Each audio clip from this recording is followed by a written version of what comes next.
بسم اللہ الرحمن الرحیم الحمدللہ وکفا والصلاة والسلام علی رسولہ المصطفى اما بعد بحث تحقیق موجب الامر المطلق فصل اختلف الناس في الامر المطلق ای المجرد عن القرینة الدالة على اللزوم وعدم اللزوم نحو قوله تعالی وإذا قرئ القرآن فاستمعوا له وأنصتوا لعلكم ترحمون وقوله تعالی ولا تقربا هذه الشجرة فتكونا من الظالمين والصحيح من المذهب أن موجبه الوجوب إلا إذا قام الدليل على خلافه لأن ترك الأمر معصية وكما أن الإيتمار طاعة قال الحماسي أطعت لآمريك بشرم حبلي مريهم في أحبتهم بذاك أطعت لآمريك بشرم حبلی مریہم فی احبتہم بذاکی فہم ان طاوعوکی فطاوعیہم وان عاصوکی فعصی من عصاکی۔ پھر سے ایک مرتبہ پڑھتا ہوں۔ اطعت لآمریکی بشرم حبلی مریہم فی احبتہم بذاکی فہم ان طاوعوکی فطاوعیہم وان عاصوکی فعصی من عصاکی والعصیان فیما یرجع الی حق الشرع سبب للعقاب۔ صاحب اصول الشاشی یہاں سے یہ بات بیان کرتے ہیں کہ امر جب وجوب اور عدم وجوب کے قرینے سے خالی ہو، کوئی قرینہ ایسا نہ ہو جو دلالت کرتا ہو کہ یہ کام کرنا واجب ہے، نہ کوئی قرینہ ایسا ہو جو اس بات پر دلالت کرتا ہو کہ یہ کام کرنا واجب نہیں ہے، تو اس کو امر مطلق کہتے ہیں۔ تو امر مطلق کا موجب کیا ہے، اس کا مقتضا کیا ہے، اس کا حکم کیا ہے؟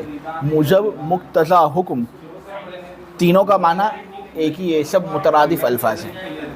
تو امر مطلق یعنی وہ امر جو وجوب کے قرینے سے خالی ہو اور عدم وجوب کے قرینے سے خالی ہو، مطلق ہو وہ، اس کا موجب، حکم اور مقتضا کیا ہے؟ تو اس سلسلے میں علماء کا اختلاف واقع ہوا ہے۔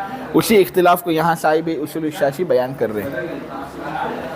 تو کیا امر کا حکم ندب ہے، امر کا حکم اباحت ہے، امر کا حکم وجوب ہے، کیا ہے؟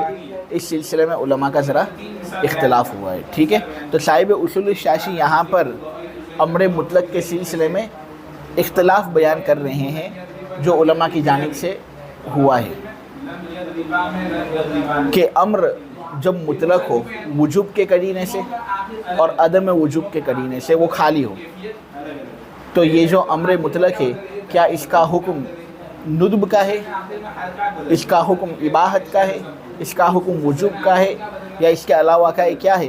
تو اس سلسلے میں سب سے پہلی بات ہم کو یہ جاننی ہے کہ بعض اصحاب مالک رحمۃ اللہ علیہم یہ کہتے ہیں کہ جب امر اس طرح مطلق ہونے، اس کے اندر کوئی قرینہ نہ ہو جو یہ بات بتائے کہ یہ امر وجوب کے لیے آیا ہے، نہ کوئی قرینہ ایسا ہو جو یہ بات بتائے کہ یہ امر وجوب کے لیے نہیں آیا، تو بعض اصحاب مالک یہ کہتے ہیں کہ ایسا امر مطلق اباحت کے لیے آتا ہے، ایسا امر مطلق اباحت کے لیے آتا ہے، یعنی اس کا کرنا اور نہ کرنا برابر ہوتا ہے،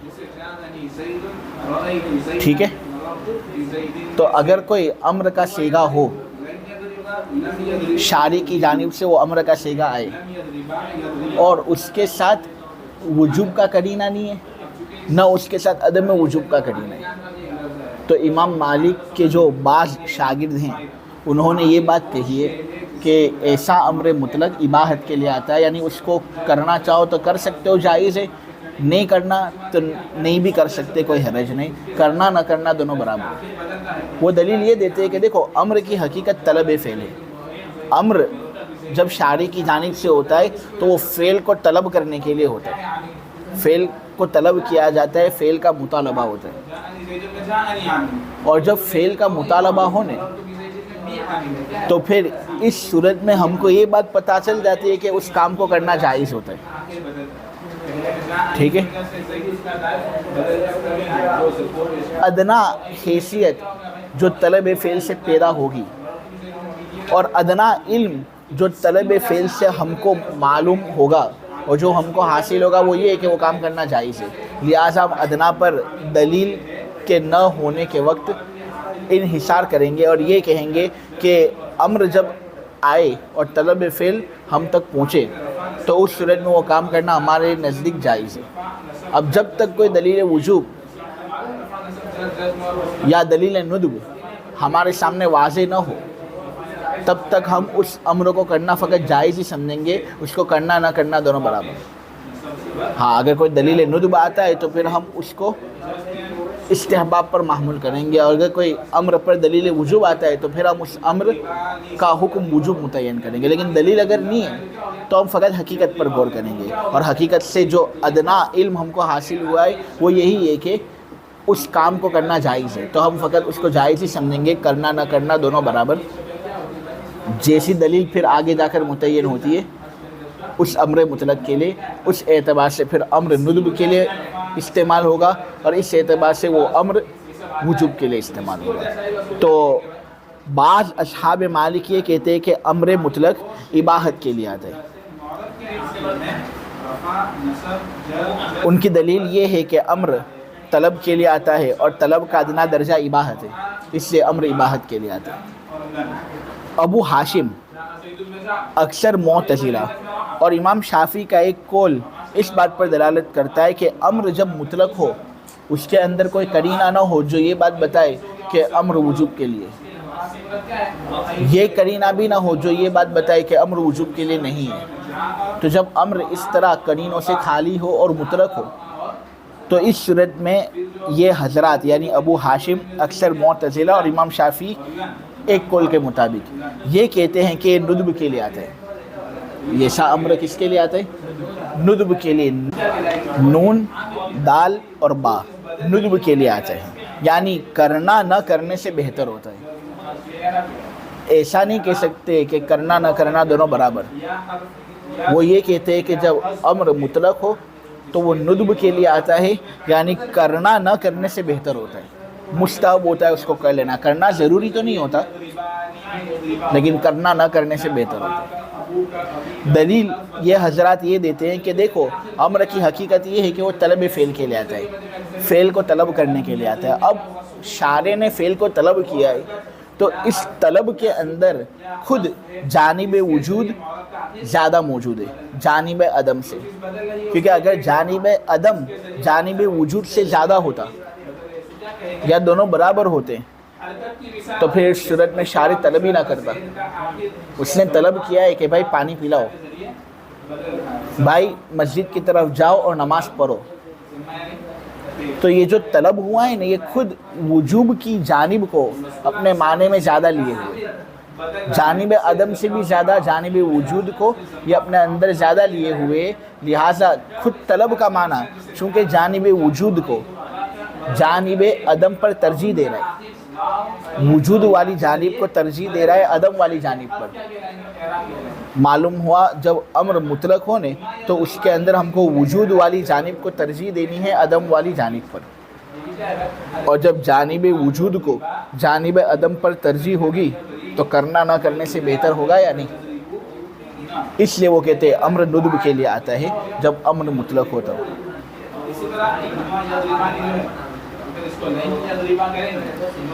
امام شافعی کے شاگردوں میں سے ایک ہیں ابن شریح، امام شافعی کے شاگردوں میں سے ایک ہیں ابن شریح، شافعی المسلک کے تھے وہ یہ کہتے ہیں کہ امر جب مطلق ہو اور کوئی قرینہ ایسا نہ ہو جو لزوم پر دلالت کرے یا عدم لزوم پر دلالت کرے تو اس صورت میں ہم امر پر عمل ہی نہیں کریں گے، یعنی امر کا موجب نہ اباحت ہوگا، امر کا موجب نہ ندب ہوگا، بلکہ امر کے اندر ہم کو توقف کرنا ہے جب تک کوئی دلیل ہمارے سامنے واضح نہیں ہوتی کہ یہ امر اباحت کے لیے ندب کے لیے ہے وجوب کے لیے ہے، تب تک ہم اس امر پر عمل ہی نہیں کریں گے، توقف کریں گے۔